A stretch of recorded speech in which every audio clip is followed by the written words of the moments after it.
সম্মানিত দর্শক শ্রোতা, বিরতির পর আবারও আমরা ফিরে আসছি আলোর পথে অনুষ্ঠানে। আমাদের আলোচ্য বিষয়ের উপর আবারও আমরা মুফতি সাহেবের কাছ থেকে শুনব ইনশাআল্লাহ। সম্মানিত দর্শক শ্রোতা, আজকের বিষয়টি অত্যন্ত গুরুত্বপূর্ণ। মানব জীবনে এর প্রভাব পড়ে থাকে, এটা অনস্বীকার্য। আমলের মাধ্যমেই মানুষ দুনিয়া এবং আখিরাতে আল্লাহ সুবহানাহু ওয়া তাআলা মানুষকে মর্যাদা দান করেন আমলের মাধ্যমে। আমল এত গুরুত্বপূর্ণ জিনিস, বিশেষ করে নেক আমল। সুতরাং আমরা অত্যন্ত গুরুত্বর সাথে আজকের অনুষ্ঠানটি উপভোগ করার জন্য আমি সবিনয় অনুরোধ করব। আমরা আবারও আলোচনার দিকে চলে যাব। আমাদের আজকের আলোচ্য বিষয় হচ্ছে মানব জীবনে নেক আমলের প্রভাব। মুফতি সাহেব আরও একটু আশা করি বলবেন এই ব্যাপারে। হ্যাঁ, ধন্যবাদ, মোবারকবাদ জানাচ্ছি বিরতির পর যারা এই অনুষ্ঠানে আবার যোগ দিয়েছেন। আমি আলোচনায় যাব যে বিষয়টি আমরা ইতিপূর্বে আলোচনা করেছি। প্রথমত আমরা নেক আমল বলতে কি বুঝি, আমরা সেই বিষয়টি সবাই জানি। এবং নেক আমলটি আল্লাহর কাছে গ্রহণযোগ্য হতে হলে কয়েকটি শর্ত রয়েছে। আমরা তন্মধ্যে বিশেষ দুটি শর্ত উল্লেখ করেছি। একটি শর্ত হচ্ছে সেই আমলটি হতে হবে আল্লাহ রাব্বুল আলামিনের সন্তুষ্টির জন্য, তার নির্দেশ পালনার্থেই, রাসূল পাক সাল্লাল্লাহু নির্দেশ পালনার্থে, এবং সেই আমলটি সুন্নাহসম্মত হতে হবে। সুন্নাহর সাথে কন্ট্রাডিক্ট যদি হয় তাহলে সেই আমলটি যতই দেখতে ভালো হোক, সেই আমলটি নেক আমল হিসেবে গণ্য হবে না আল্লাহ রাব্বুল আলামিনের কাছে। তাই নেক আমল আমরা যখন করব, সের প্রভাব আমাদের ইহজীবনেও আমাদের জীবনে পড়বে এবং পরকালীন জীবনে সেই নেক আমলের প্রভাব রয়েছে। এবং মুমিনের জীবন হচ্ছে পরকালমুখী জীবন, অর্থাৎ মুমিনের জীবনের সফলতা হচ্ছে প্রকৃত সফলতা, আর প্রকৃত সফলতা হচ্ছে পরকালে জান্নাত। তাই নেক আমলের প্রভাব আমাদের জীবনে রয়েছে। শুধু আমাদের জীবনে নয়, একজন নেককার মানুষ হলে, একজন নেক আমল যে কাজ করেন, তার সেই নেক আমলের কারণে তার পরবর্তী বংশধরগণ অনেক দূর বংশ পর্যন্ত সেই নেক আমলের প্রভাব ইহ জীবনেও বলবৎ থাকে। পরকালের বিষয় ভিন্ন, ইহ জীবনেও নেক আমল করার কারণে যিনি নেককার, তার বংশের পরবর্তী নসলের অনেক দূর পর্যন্ত সেই নেক আমলের প্রভাব পড়ে থাকে। তাই আল্লাহ রাব্বুল আলামিন কোরআনে কারীমে ইরশাদ করছেন এই নেক আমলের প্রভাব মুমিনের জীবনে কি পড়তে পারে। তন্মধ্যে একটি বিষয় আল্লাহ রাব্বুল আলামিন আলোচনা করছেন। আল্লাহ রাব্বুল আলামিন আমাদেরকে ইরশাদ করছেন, আল্লাহ এই একটি বিষয় উল্লেখ করছি, মান আমিলা সালিহান মিন যাকারিন আও উনসা। নেক আমল যে করলো, সে ব্যক্তি নারী হোক অথবা পুরুষ হোক।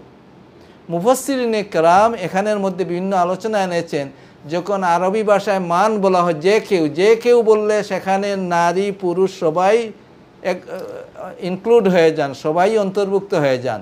আল্লাহ রাব্বুল আলামিন সেটাকে আরও বিস্তারিত বোঝানোর জন্য বয়ান করছেন। আল্লাহ রাব্বুল আলামিন মিন যাকারিন আও উনসা, অর্থাৎ আমরা যাতে করি যারা পুরুষ এবং যারা মহিলা, যারা পুরুষ মহিলা সবাই আমরা যাতে করে বুঝে নিতে পারি নেক আমল করা প্রত্যেকের ইন্ডিভিজুয়াল দায়িত্ব, এবং সেই আমলের যে প্রভাব সেটা প্রত্যেকের ইন্ডিভিজুয়াল জীবনে পড়বে। প্রথমত প্রত্যেকের ইন্ডিভিজুয়াল বা ব্যক্তি জীবনে তার প্রভাব পড়বে। এর কারণে আল্লাহ রাব্বুল আলামিন ইরশাদ করছেন, মান আমিলা সালিহান মিন যাকারিন আও উনসা ওয়া হুয়া মুমিন। যে মুমিন ব্যক্তি, সেই মুমিন ব্যক্তি পুরুষ হোক অথবা নারী হোক, যে নেক আমল করলো, সেই ব্যক্তিকে ফালানুহিয়ান্নাহু হায়াতান তাইয়্যিবা, আল্লাহ রাব্বুল আলামিন সেই ব্যক্তিকে হায়াতে তাইয়্যিবা দান করবেন। হায়াতে তাইয়্যিবা কি? হায়াতে তাইয়্যিবা নেক হায়াত দান করবেন। এখন একজন স্বামী স্ত্রী, একজন মহিলা একজন পুরুষ, নেক আমলের ভিত্তিতে উভয়ের জীবন গড়ে উঠবে, হয়তো মহিলা হায়াতে তৈয়বা লাভ করছেন, কিন্তু তার স্বামী হায়াতে তৈয়বা লাভ করতে পারেন নাই। হায়াতে তৈয়বা অর্থ কি? হজরতে ইবনে আব্বাস রাদিয়াল্লাহু তাআলা আনহু তিনি বর্ণনা করছেন, হায়াতে তৈয়বা হচ্ছে যে হায়াতে তৈয়বা অর্থ হচ্ছে এই ইহ জীবনে তার জীবনটি হবে চিন্তামুক্ত। অর্থাৎ সেই ব্যক্তির জীবন সে কম সম্পদ অর্জন করুক, কিন্তু হালাল রিজকে হালাল, তার যে বক্ষণ অথবা তার যে রিজেকটি থাকবে, তার যে প্রভিশনটি থাকবে। রিজেক শব্দটি আরবিতে কোরআনে কারিমে যে রিজেক শব্দ বলা হয়, আমরা কোরআনে কারিমে দোয়া শিখেছি, এরপরে হাদিস শরীফ থেকে দোয়া আমরা পড়ি, দোয়া শিখেছি, আল্লাহুম্মা রযুকনা, হে আল্লাহ আমাদেরকে রিজেক দাও। সেই রিজেকের অর্থ কি? রিজেক শুধুমাত্র খাদ্যদ্রব্যর নাম রিজেক নয়। রিজেক শব্দটি ব্যাপক অর্থ, অর্থাৎ একজন মানুষের জীবনে যত কিছুর প্রয়োজন তাকে বেঁচে থাকার তাগিদে সবগুলোই তার জন্য রিজেক। তাই একটা ভালো আবহাওয়া এটাও রিজেক, তা ভালো পানি, হেলথি পানি সেটাও রিজেক, তার বাসস্থান সেটাও তার জন্য রিজেক, তার আওলাদ সেটাও তার জন্য রিজেক। অর্থাৎ একজন মানুষের জীবন সুন্দর হতে যেগুলো বিষয়ের প্রয়োজন সেই সবগুলোকে রিজেক শব্দটি অন্তর্ভুক্ত হয়ে যায়। তাই যখন আমরা দোয়া করি আল্লাহ রাব্বুল আলামিনের কাছে, আল্লাহুম্মা রযুকনা ফাইন্নাকা খায়রুর রাজিকিন, আল্লাহ আমাদেরকে রিজেক প্রদান করো, তুমি উত্তম রিজেক দাতা। এর অর্থ শুধু নয় যে আল্লাহ তুমি আমাদেরকে খাদ্যদ্রব্য দান করো, তুমি উত্তম খাদ্যদ্রব্য দাতা, এটা নয়। এর অর্থ হচ্ছে আমার জীবন, আমার সুস্থতা, শারীরিক সুস্থতা, মানসিক সুস্থতা সব কিছু এই শব্দের মধ্যে ইনক্লুড হয়ে যায়। তাই ইমাম হজরতে ইবনে আব্বাস রাদিয়াল্লাহু তাআলা আনহু এই হায়াতে তৈয়বা কোরআনে কারিমে আল্লাহ রাব্বুল আলামিন ইরশাদ করছেন, যারা নেক আমল করবে তাদেরকে আল্লাহ রাব্বুল আলামিন ইহ জগতে হায়াতে তৈয়বা দান করবেন। ইহ জগতে হায়াতে তৈয়বার অর্থ হচ্ছে তাকে রিজকে হালাল দান করবেন। অর্থাৎ এর অর্থ নয় তাকে হিউজ সম্পদ দান করবেন, কম সম্পদ হলেও সেটা তার জন্য যথেষ্ট সে মনে করবে, তার দিলের মধ্যে সে যথেষ্ট মনে করবে।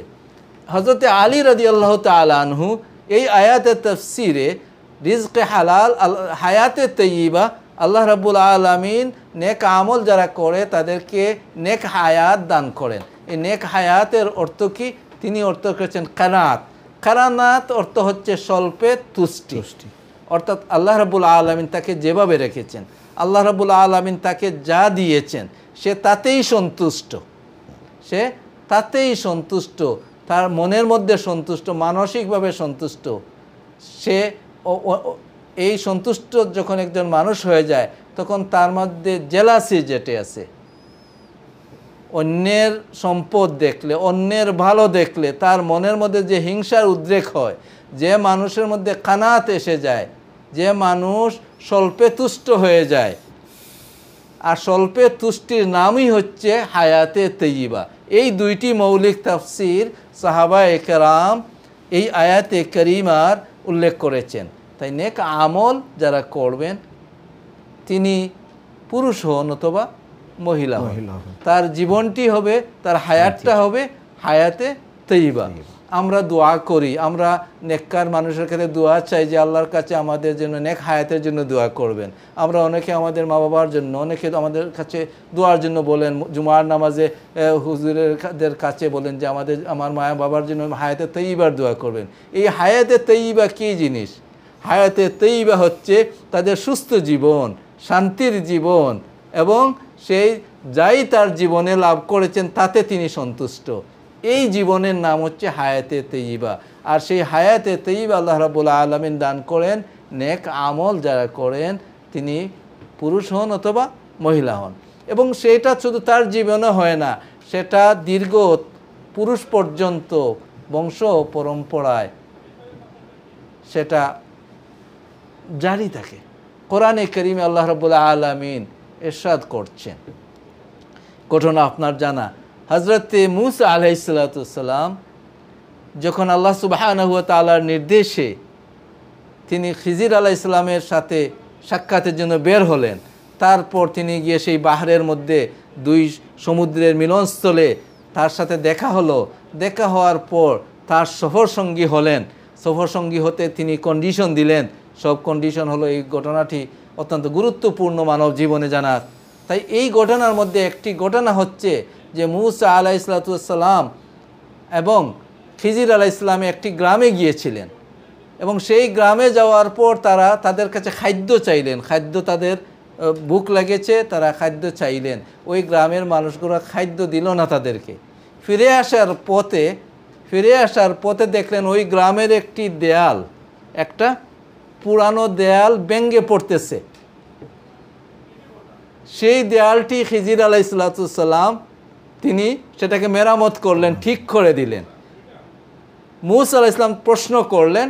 শেষ পর্যন্ত খিজির আলাইহিস সালাম যখন এই প্রশ্নের উত্তর দিলেন যে ওরা আমাদেরকে খাওয়ায় নাই, আমাদেরকে খাওয়ায় নাই, আমাদেরকে মেহমানদারি করে নাই, কোনো উজরত দেয় নাই, বেগাইরি আজরি, জি বেগাইরি আজরি, আর কোনো উজরত ছাড়াও আমরা আবার খিজির আলাইহিস সালাম সেটা নির্দেশ ঠিক করে দিলেন, সেটাকে ঠিক করে দিলেন, পড়া থেকে বাঁচিয়ে দিলেন। আল্লাহ রাব্বুল আলামিন সেই উত্তরটি কেন করেছেন আল্লাহ রাব্বুল আলামিন জানিয়ে দিলেন যে ও আম্মাল জিদারু ফাকানা লিগুলামাইনি ইয়াতীমাইনি ফিল মাদিনাতি ওয়া কানা তাহতাহুমা কানজুল লাহুমা ওয়া কানা আবুহুমা সালিহা। এখন এমন গ্রামে গেছেন তাদেরকে খাদ্য দেওয়ার মানুষ নেই, কিন্তু ওই যে দেয়ালটি ভেঙে পড়ছিল ওই দেয়ালের নিচে দুইজন এতিমের সম্পদ রক্ষিত ছিল। তাদের কিছু সম্পদ ছিল আগের যুগে, এখনকার যুগে সেই কাগজের টাকা, সেই সময়ের যুগে যেটা ছিল সেটা স্বর্ণরূপ্য দিরহাম দিনারের, সেগুলো ছিল তাদের সম্পদ এবং সেই সম্পদের মাধ্যমেই তারা বেচাবিক্রি করতেন। এর কারণে শরীয়তের রুলসগুলো এসেছে যে সোনার জন্য এতটুকু স্বর্ণ হলে জাকাত দিতে হয়, এতটুকু রূপা হলে জাকাত দিতে হয়, এত দিরহাম এত দিনার, সেইগুলো সেই সময়ে ছিল। টাকার এগুলোকে পরবর্তীতে ভ্যালুয়েশন করা হয়েছে। তাই তার আল্লাহ রাব্বুল আলামিন বলতেছেন ও আম্মাল জিদার, সেই জিদারটি, এই উত্তরটি খিজির আলাইহিস সালাম দিয়েছিলেন এবং আল্লাহ রাব্বুল আলামিন সেই উত্তরটি কোরআনে কারিমে উল্লেখ করছেন আল্লাহর কালাম হিসেবে। ও আম্মাল জিদারু ফাকানা লিগুলামাইনি ইয়াতীমাইন, দুইজন এতিম গোলাম, অর্থাৎ দুইটা ছেলে যারা এতিম, যাদের বাবা মারা গিয়েছেন, এই জিদারের এই শহরের দুইজন এতিমের এই ওয়ালটি ছিল, যে ওয়ালটি খিজির আলাইহিস সালাম ঠিক করে দিয়েছিলেন। ওয়াকানা তাহতাহু কানজুল লাহুমা, ওই দেয়ালের নিচে ছিল তাদের গুপ্তধন, যে গুপ্তধনটি তাদের পূর্বপুরুষ তাদের জন্য সংরক্ষণ করে রেখেছিলেন।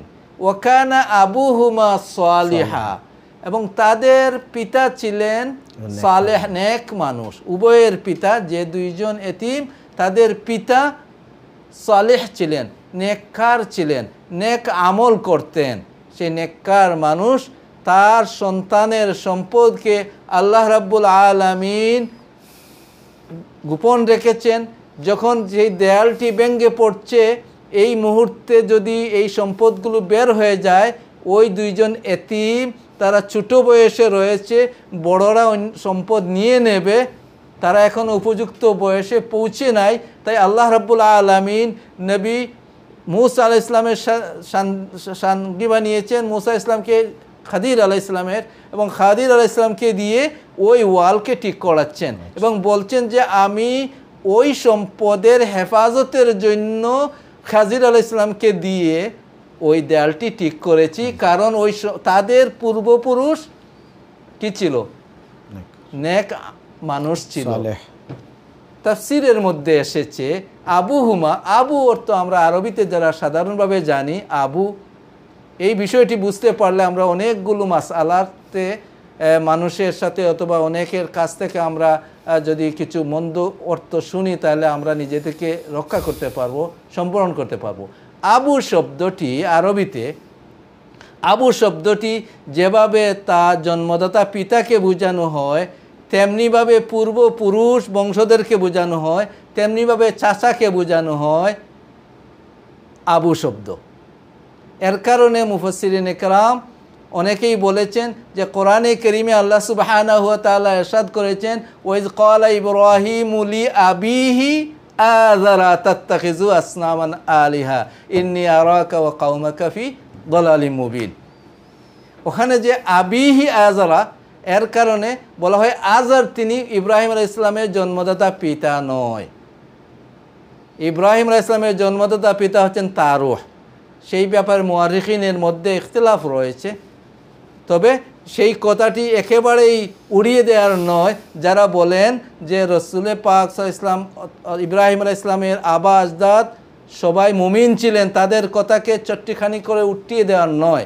কারণ আরবি ভাষাবিদ যারা, তারা জানবেন আবু শব্দ যেটা, সেই আবু শব্দটি শুধু বাবার জন্য ব্যবহৃত হয় না, সেটা চাচার জন্য ব্যবহৃত হয়। তাই আবু আজর ছিলেন আবিহি আজারা, আজর ছিলেন ইব্রাহিম আলাইহিস সালামের চাচা, যার কাছে তিনি লালিত পালিত হয়েছেন। ইতিপূর্বে ইব্রাহিম আলাইহিস সালামের ওয়ালিদ ইন্তেকাল করেছেন, যার কারণে আল্লাহ রাব্বুল আলামিন ইব্রাহিম আলাইহিস সালাম তার পিতার জন্য যে দোয়া করেছেন কোরআন কারীমে অন্যত্র উল্লেখ করেছেন, রাব্বিগফিরলি ওয়া লিওয়ালিদাইয়া ওয়া লিল মুমিনিনা ইয়াওমা ইয়াকুমুল হিসাব। তাই আবুন শব্দ।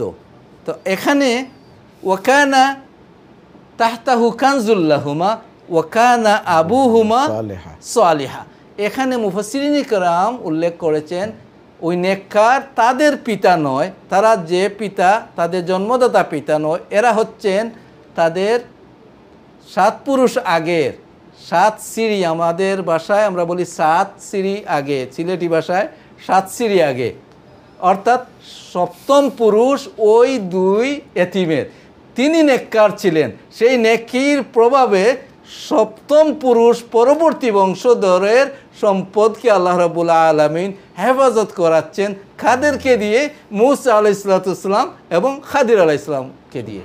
সুপ্রিয় দর্শক, সম্মানিত উপস্থাপক, আমরা যে বিষয়টি আলোচনা করছি, এখান থেকে আমরা বুঝতে পারি যে নেক আমলের প্রভাব মুমিনের জীবনও কি ঘটাতে পারে, কেমন প্রভাব পড়ে, এবং আমরা এই প্রভাবে পরবর্তী এই নেক আমলের প্রভাব এই জীবন, তার সাথে সাথে আমাদের পরবর্তী জীবন। যে আয়াতটি আমরা আলোচনা করেছি, মান আমিলা সালিহান মিন যাকারিন আও উনসা, এই আয়াতে আল্লাহ রাব্বুল আলামিন দুদিকের কথাই বলতেছেন। যেভাবে এই দুনিয়ায় আল্লাহ রাব্বুল আলামিন ফালানুহিয়ান্নাহু হায়াতান তাইয়িবাতান ওয়ালানাজজিয়ান্নাহুম, অবশ্যই আল্লাহ রাব্বুল আলামিন তাদেরকে জাযা দিবেন আজরাহুম বিআহসানি মা কানু ইয়ামালুন, তারা যে আমল করেছে সেই আমলের চেয়ে আরও উত্তম জাযা তাদেরকে আল্লাহ রাব্বুল আলামিন পরকালে দান করবেন, আর সেই জাযা হচ্ছে জান্নাতুল ফেরদাউস। সম্মানিত দর্শক শ্রোতা, আমরা সুন্দর আলোচনা শুনছিলাম মুফতি সাহেবের পক্ষে, অত্যন্ত গুরুত্বপূর্ণ আলোচনা। মানব জীবনে এর অত্যন্ত প্রয়োজনীয়তা রয়েছে, কারণ আমল ছাড়া মানুষ আল্লাহ রাব্বুল আলামিনের দরবারে মর্যাদাবান হতে পারবে না। এই আমলের মাধ্যমেই মানুষ আল্লাহর জান্নাত লাভ করবে। ইন্নাল্লাযীনা আমানু ওয়া আমিলুস সালিহাত, আল্লাহ সুবহানাহু ওয়া তাআলা ইরশাদ করেছেন, ইন্নাল্লাযীনা আমানু ওয়া আমিলুস সালিহাত কানাত লাহুম জান্নাতুল ফিরদাউসি নুজুলা। সুবহানাল্লাহ। আল্লাহ রাব্বুল আলামিন আমাদেরকে অভয় দিচ্ছেন, ইন্নাল্লাযীনা আমানু ওয়া আমিলুস সালিহাত, যদি আমরা ঈমান আনার সাথে সাথে আমলে সালেহ করে নেই, তাহলে আল্লাহ রাব্বুল আলামিন বলছেন কানাত লাহুম জান্নাতুল ফিরদাউসি নুজুলা খালিদিনা ফিহা লা ইয়াবগুনা আনহা হিওয়ালা। আল্লাহ সুবহানাহু ওয়া তাআলা অন্যত্র বলছেন নুজুল্লাম মিন গাফুরির রহিম, আল্লাহ সুবহানাহু ওয়া তাআলা ওই প্রকৃতির আমলদার মানুষদেরকে একটা আপ্যায়নের ব্যবস্থা করবেন, জান্নাতুল ফিরদাউসি নুজুলা, সুবহানাল্লাহ, মেহমান হবে। জান্নাতুল ফিরদাউসের মেহমানদারিত্ব করাবেন আল্লাহ রব্বুল আলামিন। সুতরাং এর চেয়ে আমরা আর কি আশা করতে পারি? আল্লাহ রব্বুল আলামিন, আমি আজকের আলোচনা থেকে আমি সম্মানিত দর্শক শ্রোতাদেরকে বলবো যে আমরা যাতে আমল করতে পারি, অন্তত আমাদের জীবন অত্যন্ত সংকীর্ণ। আমরা অনুষ্ঠানের শেষের দিকে চলে আসছি, তো আমি এটুকুই বলবো সম্মানিত দর্শক শ্রোতা, আজকের আলোচনা থেকে আমরা যেন আমাদের পাথেয় বানিয়ে নেই আমাদের এই নেক আমলগুলাকে, কারণ আমরা একদিন এই পৃথিবী ত্যাগ করতে হবে। ম্যান ইজ মর্টেল, মানুষ মরতে হবে, মরণশীল, বাট প্রত্যেকটা জিনিস আপনাকে আমাকে প্রত্যাখ্যান করবে, কিন্তু আমল আপনার সাথে যাবে, আমার সাথে যাবে। সুতরাং এই আমলটা যাতে গুড আমল, নেক আমল, আমলে সালেহ, ফামান সাকুলাত মাওয়াজিনুহু ফাহুয়া ফি ঈশাতির রাদিয়া, হ্যাপিনেস লাইফ, আল্লাহ গিভ হ্যাপিনেস লাইফ, সুবহানাল্লাহ, ফাহুয়া ফি ঈশাতির রাদিয়া ওয়া আম্মা মান খাফফাত মাওয়াজিনুহু, প্রত্যেকটার অপোজিট সাইড আছে, নেক আমল, বদ আমল। আমার মুফতি সাহেব ইতিপূর্বে বলেছেন যে বাদ সাইটও আছে, তো নেক আমল আর বাদ আমল, সুতরাং নেক আমল আমাদের বেশি হতে হবে। মান সাকুলাত মাওয়াজিনুহু ফাহুয়া ফি ঈশাতির রাদিয়া, হ্যাপিনেস লাইফ লাভ করবা ওই সমস্ত মানুষগুলা যারা জীবনে নেক আমল বেশি করবেন আর বদ আমল কম থাকবে। সুতরাং আমরা আমলের প্রতি যত্নবান হই। আল্লাহ রব্বুল আলামিন আমাদের সবাইকে তৌফিক দান করুন, আমরা যাতে বেশি বেশি নেক আমল করতে পারি। মুফতি সাহেব যদি আরও শেষবারের মতো। ধন্যবাদ। আলহামদুলিল্লাহ, আমরা নেক আমলে প্রভাব মানব জীবনে এই বিষয়টি সংক্ষিপ্ত আমরা আলোচনা করেছি। আল্লাহ রাব্বুল আলামিন আমাদের সময় শেষ হয়ে গেছে, তো আমরা আজকের মতো অনুষ্ঠান এখানেই শেষ করব। পরবর্তী অনুষ্ঠানের আমন্ত্রণ জানিয়ে সম্মানিত দর্শক শ্রোতাকে আমরা এখানেই আমাদের অনুষ্ঠানের সমাপ্তি ঘোষণা করলাম। আমি শেষ।